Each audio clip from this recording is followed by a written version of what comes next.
दोस्तों, क्या हुआ जब डीएम साहिबा कुंभ मेले में स्नान करने पहुंचती हैं और वहां पर उनका तलाकशुदा पति जो अब नागा साधु बनकर भीख मांग रहा था, उनका सामना हुआ। इसके बाद डीएम मैडम ने जो किया उसे सुनकर आप भी हैरान और आपके होश उड़ जाएंगे। यह घटना है उत्तर प्रदेश के प्रयागराज शहर की, जहां एक निम्न मध्यम वर्गीय परिवार में एक बेटी का जन्म होता है। परिवार में पहले भी कई लड़कियां जन्मी थी और जब फिर से एक लड़की का जन्म हुआ तो परिवार के लोग मायूस हो जाते हैं। सभी को बेटा चाहिए था, लेकिन बेटी का जन्म पर कोई भी खुश नहीं था। बच्ची का नाम कविता रखा गया। कविता के पिता का नाम दीनदयाल और माँ का नाम सावित्री था। कविता बचपन से ही पढ़ाई में बहुत ही होशियार थी। वह प्रयागराज के ही एक सरकारी स्कूल में पढ़ाई करती थी और हमेशा अपनी कक्षा में सबसे ज़्यादा अंक लाकर वह पास होती थी। उसके स्कूल के शिक्षक अक्सर उसके माता पिता से कहा करते थे कि उनकी बेटी बहुत ही होशियार है और उसका भविष्य उज्जवल है। वे उन्हें सलाह देते थे कि कविता को आगे पढ़ाएं ताकि वह एक अच्छी नौकरी कर सके। लेकिन उसके पिता हमेशा कहा करते थे, या तो एक लड़की है, इसे क्या आगे पढ़ाना है, या पढ़ लिख कर क्या करेगी, इसे तो ससुराल जाकर अपना चूल्हा चौका ही संभालना पड़ेगा, इसीलिए इसे पढ़ाई की कोई ज़रूरत नहीं है। और उसकी माँ सावित्री अपने पति से लड़ाई झगड़ा करके कविता को हमेशा पढ़ाई और धीरे धीरे समय बीत रहा था और अब कविता 10वीं कक्षा में पढ़ाई कर रही थी। समय बीत रहा था और कविता 10वीं कक्षा में पढ़ाई कर रही थी। उसकी उम्र लगभग 16 साल थी। तभी समाज के कुछ लोग कविता के लिए रिश्ता लेकर आते हैं और उस रिश्ता लेकर उसके माता पिता और दादा दादी के पास आए और यह सुनकर कविता बहुत ही दुखी हो जाती है, क्योंकि उसकी उम्र अभी सिर्फ 16 साल की थी। लेकिन उसके पिता दीनदयाल इस रिश्ते से बहुत ही खुश थे, क्योंकि लड़के वाले एक अमीर खानदान से थे। वे चाहते थे कि जल्दी से कविता की शादी करके इस अपनी जिम्मेदारी से वह मुक्त हो जाए। कविता के दादा दादी भी इस रिश्ते के लिए तैयार हो जाते हैं, लेकिन कविता की माँ सावित्री अब भी उदास थी। बिना कविता की रजामंदी और बिना उसकी नापसंद जाने बिना ही इस रिश्ते के लिए वह हाँ कर दी थी। और लड़की की जो उम्र थी वह करीब 19 साल के आसपास में थी, जबकि कविता की उम्र सिर्फ 16 साल की थी। जब कविता को पता चला कि उसकी शादी के लिए रिश्ता तय कर दिया गया है और कुछ दिनों में उसकी शादी होने वाली है, तो वह बहुत ही दुखी हो जाती है। उसने अपने माँ से कहा कि माँ, मुझे आगे की पढ़ाई करनी है, 11वीं और 12वीं की परीक्षा भी देनी है, मैं आगे पढ़ना चाहती हूँ, शादी नहीं करूँगी। लेकिन उसकी माँ सावित्री भी क्या कर सकती थी, वह भी अपने सास ससुर और पति के आगे मजबूर थी। उन्होंने अपने पति से दीनदयाल से कहा, अभी कविता शादी नहीं करना चाहती है, उसे पढ़ाई करने दीजिए, इसकी शादी हम बाद में करवा देंगे। यह बात को सुनकर दीनदयाल बहुत ही गुस्से में आ जाते हैं और उन्होंने सावित्री को खूब जमकर मारा पीटा और प्रताड़ित भी किया। और उसने कहा कि तुमने ही इस लड़की को बिगाड़ दिया है, या किसी लड़के के साथ भागकर शादी कर लेगी और मेरा नाम समाज में डुबा देगी। इससे अच्छा है कि मैं अभी इसकी शादी करके और इस समस्या से छुटकारा पा लूँ। यह सब कुछ देखकर कविता बहुत ही दुखी हो जाती है और अपने माँ को मार खाते हुए देखकर वह पिघल जाती है और शादी के लिए हाँ कर देती है। इसके बाद उसकी 10वीं की परीक्षा हुई, जिसमें वह अच्छे नंबरों से पास हो जाती है। लेकिन अब उसकी शादी की तारीख पास आ गई थी। उसे यह बाल विवाह करना पड़ा, जो वह नहीं चाहती थी।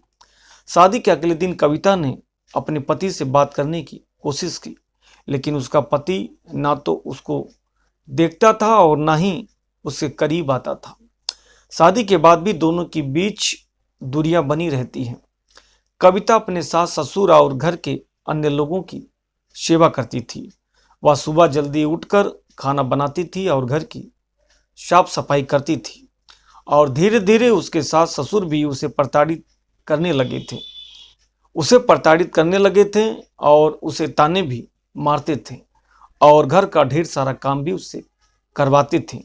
उसका पति भी धीरे धीरे प्रताड़ित करना शुरू कर दिया था। वह रोज रात को शराब पीकर आता था और कविता को परेशान करता था और बिना किसी बात के शोषित करता था, परेशान करता था। और कविता ये सब चीज़ों से बहुत ही परेशान हो चुकी थी। एक दिन वह अपने माता पिता के घर पर जाती है, जहां वह अपनी माँ और अपने पिता को अपने साथ हो रहे अत्याचार के बारे में बताती है। लेकिन उसके पिता उसके साथ नहीं देते हैं और कहते हैं, जैसा तेरे सास ससुर कहें वैसा ही तू कर, अपने पति से ज़्यादा झगड़ा मत कर। और ऐसा कहकर कविता को ससुराल वापस भेज देते हैं। अब ना तो उसके पिता सहायता कर रहे थे और ना ही उसका कोई पक्ष ले रहा था। ससुराल उसका पूरी तरीके से नरक बन चुका था। एक दिन कविता की मुलाकात उसकी सहेली सरोज से होती है। सरोज कहती है, तेरा 10वीं का रिजल्ट आ गया है और तूने पूरे बोर्ड में सबसे ज़्यादा नंबर लाकर टॉप किया है। यह सुनकर कविता बहुत ही खुश होती है, लेकिन मन ही मन वह मायूस भी हो जाती है और अपनी सहेली के सामने फूट फूट कर रोने लगती है। सरोज पूछती है, क्या हुआ? तूने तो पूरे जिले और प्रदेश में टॉप किया है, फिर तू रो क्यों रही है? तो कविता अपनी बात बताती है और कहती है, मुझे तो आगे पढ़ाई करनी है और एक बड़ा अधिकारी बनना है, लेकिन मेरे ससुराल वाले ने मुझे बहुत ही प्रताड़ित करते हैं और मुझसे खूब ढेर सारा काम करवाते हैं और मेरा पति मुझे रोज रात को मारता है, खूब मेरी पिटाई करता है। यह सुनकर सरोज भी रोने लगती है और कहती है, तू कब तक इस नरक में रहेगी? एक ना एक दिन तुझे इसे बाहर आना ही पड़ेगा, वरना तू इसी तरीके से जीती रहेगी तो तू एक दिन मर जाएगी। एक दिन तुझे हार्ट अटैक आ जाएगा। इससे अच्छा है कि तू अपनी पढ़ाई जारी रख और 11वीं की परीक्षा दे और आगे भी एक अच्छा नंबर लाकर और एक बड़ी अफसर बनकर तो इस नरक की जिंदगी से बाहर निकल जा। सरोज कविता का उत्साह बढ़ाती है और कविता तू आगे पढ़ाई कर, तेरे बड़े सपने जो हैं वो आखिरकार कैसे पूरा होगा। सपनों को इसके बाद कविता गहरी सोच में पड़ जाती है। थोड़ा समय आगे बढ़ता है, लेकिन सरोज की बातें कविता के दिमाग में गहराई से बैठ जाती हैं। इसके बाद कविता के दिमाग में कई तरह के विचार आते हैं और एक दिन वह अपने ससुराल को छोड़कर भागने का ठान लेती है। एक रात अपने कुछ गहने जो उसके माता पिता उसे दिए थे उसको लेकर ससुराल छोड़ देती है और बस पकड़कर दिल्ली चली जाती है। वहाँ उसकी एक सहेली रहती थी। वह दिल्ली में ही रहकर अपनी आगे की पढ़ाई पूरी करने लगती है। कविता दिल्ली के एक सरकारी स्कूल में दाखिला लेती है, जहाँ वह अपनी 11वीं की परीक्षा देती है और 12वीं में भी दाखिला मिल जाता है। वह छात्रवृत्ति के आधार पर अपना दाखिला लेती है और अपनी दोस्त के घर पर ही रहती थी। उसके पास कुछ पैसे और गहने भी थे, जिससे उसका गुजारा चलता था। और धीरे धीरे समय आगे बढ़ता है और उसके माता पिता और ससुराल वाले कविता को ढूंढ ढूंढ कर हार मान चुके थे। उधर कविता अपनी आगे की पढ़ाई जारी रखती है। समय के साथ वह 12वीं कक्षा में भी अच्छे नंबरों से पास हो जाती है। इसके बाद उसके अच्छे परिणाम के आधार पर उसे एक अच्छे कॉलेज में एडमिशन मिल जाता है और वह बीए की परीक्षा में काफ़ी अच्छे नंबर लाकर पास होती है और अपना नाम रोशन करती है। अब उसका लक्ष्य एक बड़े अफसर बनने का था। एक दिन उसके कॉलेज में दिल्ली की कलेक्टर मैडम आती हैं। मैडम अपने भाषण में अपने जीवन के संघर्षों के बारे में बच्चों को साथ साझा करती हैं। कविता कलेक्टर मैडम की कहानी सुनकर बेहद प्रभावित होती हैं और वहीं से कलेक्टर बनने की प्रेरणा पाती हैं। कविता उसी दिन ठान ली कि वह भी एक दिन कलेक्टर बनेंगी और एक दिन कलेक्टर बनेंगी, लेकिन उसे यह समझ में नहीं आ रहा था कि आखिर कलेक्टर बनने के लिए करना क्या पड़ता है। उसे इस बारे में जानकारी नहीं थी। इसके बाद वह कलेक्टर मैडम का पीछा करने लगती है। सौभाग्य से कलेक्टर मैडम की नज़र कविता पर पड़ जाती है। वह कहती हैं कि बेटा क्या हुआ, मैं तुम्हें कब से देख रही हूँ कि आप मेरा पीछा कर रही हैं और भाषण देते समय भी तुम्हारे अंदर एक अलग ही तेज दिखाई दे रही थी। बोलो बेटा क्या हुआ है। कविता अपने जीवन की पूरी सच्चाई कलेक्टर मैडम को बता देती है। कहती है मेरा बाल विवाह हुआ है, मेरे ससुराल वाले मुझे परेशान करते हैं, मेरा पति भी मुझे प्रताड़ित करता था। वहाँ से भागकर मैंने दिल्ली में एक सरकारी स्कूल में दाखिला ले लिया है और अब मैं बीए की परीक्षा दे रही हूँ। यह सुनकर कलेक्टर मैडम कहती हैं कविता बेटा तुम बहुत ही बहादुर हो और तुमने बहुत ही अच्छा कार्य किया है। अपने उज्जवल भविष्य के लिए कदम उठाया। अगर तुम चाहो तो अपने भविष्य को बहुत सुनहरा बना सकती हो। कविता ने उनसे पूछती है कि मैडम आगे मुझे चलकर क्या करना चाहिए। मैं भी आपकी जैसी बड़ी अफसर बनना चाहती हूँ। तब कलेक्टर मैडम ने कविता को बताया कि अगर तुम मेरे जैसा बड़ा अफसर बनना चाहती हो तो तुम्हें आईएएस की परीक्षा देनी होगी। यह परीक्षा काफ़ी कठिन होती है, लेकिन मुझे तुम में वह काबिलियत नज़र आ रही है। अगर तुम चाहो तो यह परीक्षा दो और इसकी तैयारी करो। एक दिन तुम भी बहुत ही अच्छी कलेक्टर बनोगी। यह सुनकर कविता उनकी बातों से बहुत ही प्रभावित होती है। अब उसे अपना लक्ष्य मिल चुका था। वह समझ चुकी थी कि उसे कलेक्टर बनना है और इसके बाद वह बाकी परीक्षाएं पास करके आईएएस बनने की तैयारी में जुट जाती है।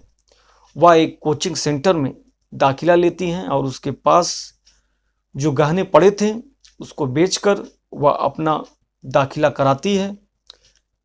कविता अपने आगे की पढ़ाई जारी रखती हैं और इसके बाद उसकी मुलाकात गांव के एक लड़के से होती है जो आईएएस की तैयारी कर रहा होता है। उसका नाम रवि था। कविता और रवि के बीच धीरे धीरे दोस्ती हो जाती है और रवि भी पढ़ाई में बहुत ही तेज था और उसकी जिंदगी की कहानी भी काफ़ी गंभीर थी। वह भी एक गरीब परिवार से था और अपने पूरे घर बार को छोड़कर कलेक्टर बनने के लिए दिल्ली आया था। धीरे धीरे दोनों के बीच नज़दीकियां बढ़ने लगती हैं और दोनों एक दूसरे का उत्साह बढ़ाते हैं और एक दूसरे के पढ़ाई में आगे बढ़ाने में मदद करते हैं। साथ में आईएएस की परीक्षा की तैयारी कर रहे होते हैं। आईएएस की पहली परीक्षा में दोनों अच्छे नंबर लाकर पास हो जाते हैं और उनके अंदर काफ़ी उत्साह था और दोनों मन लगाकर साथ में पढ़ाई करते थे। लेकिन जहां एक लड़का और एक लड़की होते हैं वहां पर रिश्ता दोस्ती तक सीमित नहीं रहता है। रिश्ता एक समय पर आकर आगे बढ़ ही जाता है। दोनों के बीच नज़दीकियां बढ़ती हैं और एक दिन रवि कविता को प्रपोज कर देता है। वह कहता है कविता मैं तुमसे बेहद प्यार करता हूँ। कविता भी मन ही मन वह रवि से प्यार करती थी, लेकिन वह चाहकर भी उसे नहीं बोल पा रही थी क्योंकि उसका लक्ष्य अभी कुछ और ही था और उसका पति अभी भी जिंदा था। कविता कहती है मैं शादीशुदा हूँ, भले ही मैं अपने पति के साथ नहीं हूँ, लेकिन मेरी शादी हो चुकी है और मैं तुमसे कुछ भी झूठ बोलना नहीं चाहती हूँ। मैं तुम्हें सारी सच्चाई बताना चाहती हूँ। तुम मुझे बहुत पसंद हो, लेकिन मेरा बाल विवाह हुआ है और मैं अपने पति को छोड़कर यहाँ आई हूँ। रवि कहता है कि मुझे तुम्हारे कास्ट से कोई लेना देना नहीं है। मुझे तुम बहुत पसंद हो और मैं तुम्हारे साथ पूरी जिंदगी बिताना चाहता हूँ। हम दोनों साथ में मिलकर कलेक्टर की आगे की परीक्षा देंगे और साथ में कलेक्टर बनेंगे। इसके बाद कविता भी रवि को हाँ कर देती है और दोनों एक दूसरे के नज़दीक आ जाते हैं, लेकिन कहते हैं ना कि जहाँ नज़दीकियाँ बढ़ जाती हैं वहाँ लक्ष्य छूट जाते हैं। और हुआ भी यही। धीरे धीरे रवि का पढ़ाई से मन हटने लगा था, जबकि कविता का ध्यान अपने लक्ष्य पर केंद्रित था। पूरे जोर शोर से अपने ध्यान को आकर्षित करके लगी रहती है। वहीं रवि के मन में सिर्फ कविता के ही ख्याल थे। अब अगली परीक्षा आ चुकी थी। कविता ने अपना पेपर खूब अच्छे से दिया था और रवि ने भी अपना पेपर दिया था, लेकिन परिणाम उम्मीद के बिल्कुल उलट निकले थे। कविता अपनी परीक्षा में अच्छे नंबरों से पास हुई, जबकि रवि फेल हो जाता है। यह देखकर रवि काफ़ी ज़्यादा दुखी हुआ और कविता ने भी रवि से कहा, कुछ समय के लिए हम दूर रहेंगे, क्योंकि अगर हम दोनों ऐसे ही साथ रहेंगे तो इसका असर हमारी पढ़ाई पर पड़ेगा। और अब आखिरी हम लोग पड़ाव में हैं।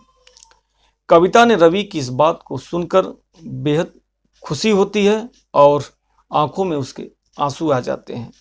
उसने कहा, तुम सच में मुझे ऐसा कह रहे हो या एक सोचने वाली बात है। रिजल्ट आ चुका था और वो दिन आ चुका था जब रवि ने बताया कविता से कि कलेक्टर बनने के लिए आपने टॉप किया है।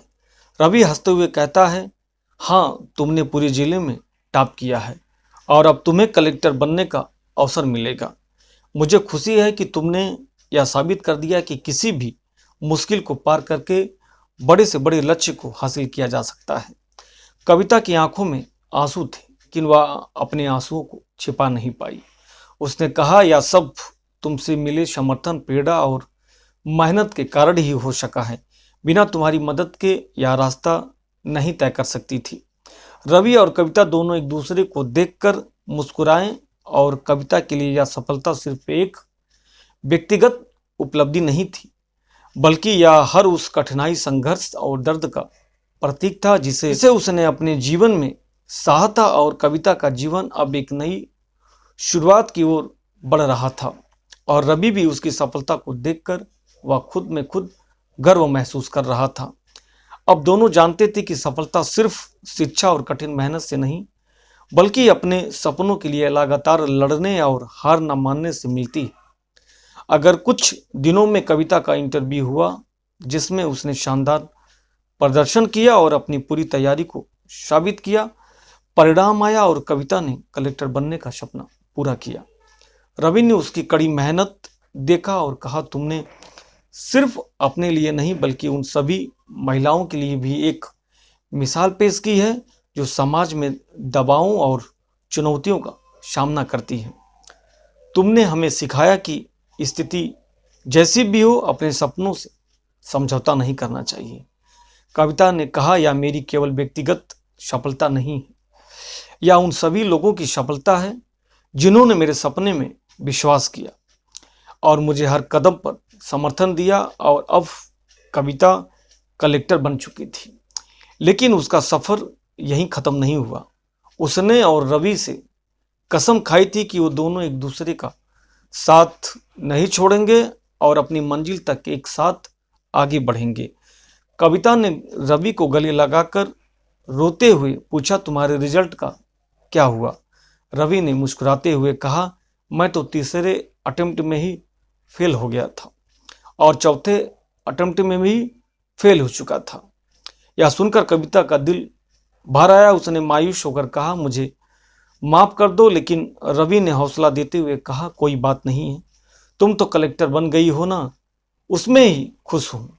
और दोनों ने एक दूसरे को फिर से गले लगाया और इसके बाद कविता ने रवि से कहा, मैं पद पर नियुक्त होने से पहले मैं तुमसे शादी करना चाहती हूँ, लेकिन उससे पहले मुझे कानूनी तौर पर अपने पति से तलाक लेना पड़ेगा। कविता ने अपने पति को तलाक का नोटिस भी जारी किया, लेकिन उधर से कोई जवाब नहीं आता है। धीरे धीरे समय बीतता गया और रवि और कविता दोनों साथ रहने लगे। अब भी शादी नहीं कर पा रहे थे क्योंकि कविता का अपने पहले पति से तलाक नहीं हो पाया था। इतने में कविता की पहली पोस्टिंग उत्तर प्रदेश के लखनऊ शहर में हो जाती है, जहां उसे अपना कार्यभार संभालना था। सबसे पहले कविता अपनी माँ से मिलने के लिए घर जाती है। अपनी माँ को ढूंढा जो किचन से बाहर आई। अपनी बेटी को सामने देखकर खुशी से झूम उठती है। उन्होंने कविता को गले लगाया और कहा, बेटी तुम कहाँ चली गई थी? इतने साल से हम बहुत परेशान थे। कविता ने अपनी माँ को बताया कि माँ, मैं दिल्ली में थी, वहाँ मैंने खूब मेहनत की और आज मैं कलेक्टर बन गई हूँ।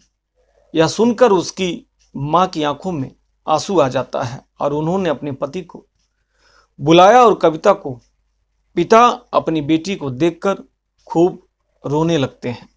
कहते हैं, बेटा मुझे माफ़ कर दो, इस समाज में बेटियों के साथ इतना गलत होता है जिसके चलते मैंने तेरी नाबालिग अवस्था में ही शादी करवा दी थी। तेरे ससुराल वालों ने तुझे बहुत ही प्रताड़ित किया था, मैंने भी तेरी एक नहीं सुनी। आज मुझे इसका खूब एहसास हो रहा है। कविता के पिता रो रो कर उससे माफ़ी मांगने लगते हैं। कविता ने अपने दोनों माता पिता को गले लगाते हुए कहा, अब सब ठीक है, आप मेरे साथ चलिए, हम अब एक अच्छे घर में साथ रहेंगे। इसके साथ ही कविता के माता पिता भी उसके साथ चले जाते हैं और उसके साथ ही रहने लगते हैं। धीरे धीरे समय बीतता है। एक दिन प्रयागराज में महाकुंभ मेले का आयोजन हो रहा था। माँ ने उससे कहा, बेटा अगर तुम्हें अपने काम से थोड़ी सी फुर्सत मिल जाए तो प्रयागराज कुंभ मेले में चलें। कविता ने अपनी नौकरी से 2 दिनों की छुट्टी लेकर अपने माता पिता के साथ प्रयागराज जाने का फैसला किया। महाकुंभ सदी का सबसे बड़ा आयोजन था। वहाँ कुंभ मेले की रौनक अपनी चरम सीमा पर थी। साधुओं और चमत्कारी संतों की भीड़ से मेले का माहौल अद्भुत हो गया था। डीएम मैडम कविता अपनी माँ और पिता के साथ इस पवित्र महाकुंभ मेला घूम रही थी। वहाँ गंगा नदी के घाट पर पहुंची जहां स्नान हो रहा था। तभी अचानक एक नागा साधु वहां आता है और कविता के पैर पकड़ने लग जाता है। कविता ने चौंक कर पूछा, आप मेरे पैर क्यों पकड़ रहे हैं? साधु महात्मा ने अपने मुंह से राख हटाई। यह देखकर कविता स्तब्ध रह जाती है। वह साधु कोई और नहीं बल्कि उसका पहला पति था। कविता ने कहा, आप साधु के रूप में कैसे? साधु यानी कविता के पति, जब तक तुम मेरे साथ थी मैंने तुम्हारी कदर नहीं की।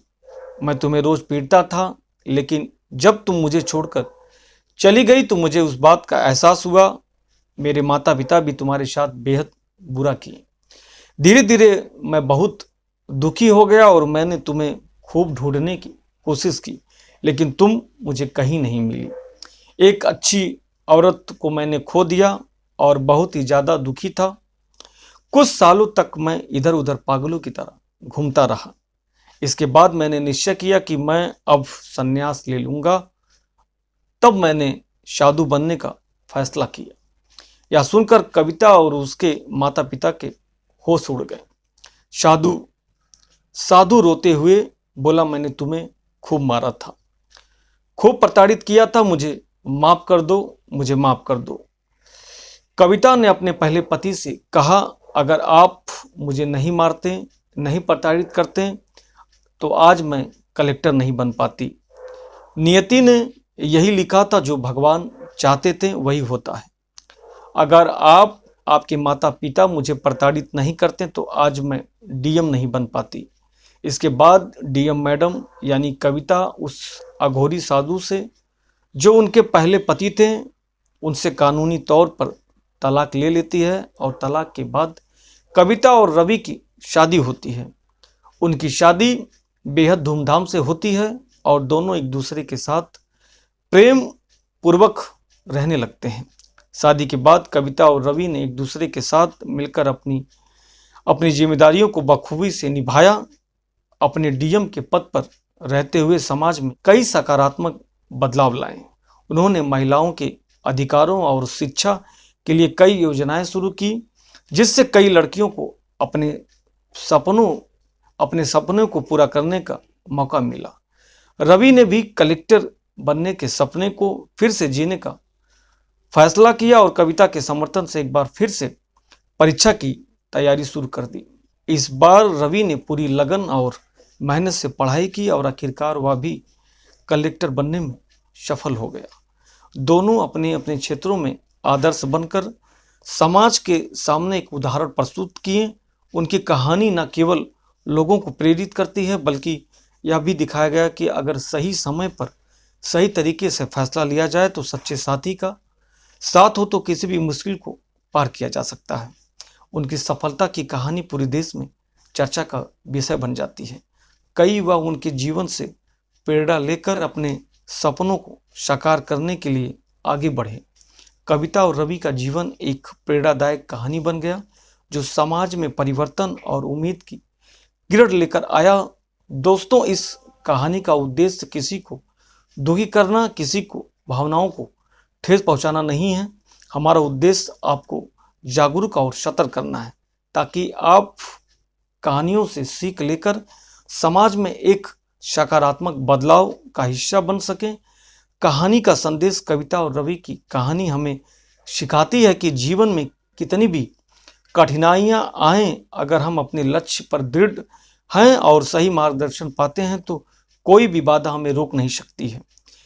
यह कहानी महिलाओं की शिक्षा, आत्मनिर्भरता और समाज में समानता के महत्व को भी उजागर करती है और समाज को संदेश इस कहानी से हमें यह सीखने को मिलता है कि हर व्यक्ति को अपने अधिकारों के प्रति जागरूक होना चाहिए और किसी भी प्रकार की प्रताड़ना को सहन नहीं करना चाहिए। हमें महिलाओं की शिक्षा और स्वतंत्रता का सम्मान करना चाहिए और उन्हें आगे बढ़ाने के लिए प्रोत्साहित करना चाहिए। आपसे निवेदन है कि हमारे आपको क्या सीख मिलती है। हमारे देश में आज भी कई ऐसी जगहें हैं जहां पर बाल विवाह जैसी कुप्रथाएं जारी हैं। लड़कियों के माता पिता उनकी बचपन में ही शादी तय कर देते हैं, जिससे उनके सपने अधूरे रह जाते हैं। आपकी इस पर क्या राय है? कृपया अपने विचार कमेंट जरूर साझा करें और वीडियो को लाइक करना ना भूलें। फिर मिलते हैं हम आपके साथ एक नई कहानी के साथ। तब तक के लिए धन्यवाद। जय हिंद, जय भारत।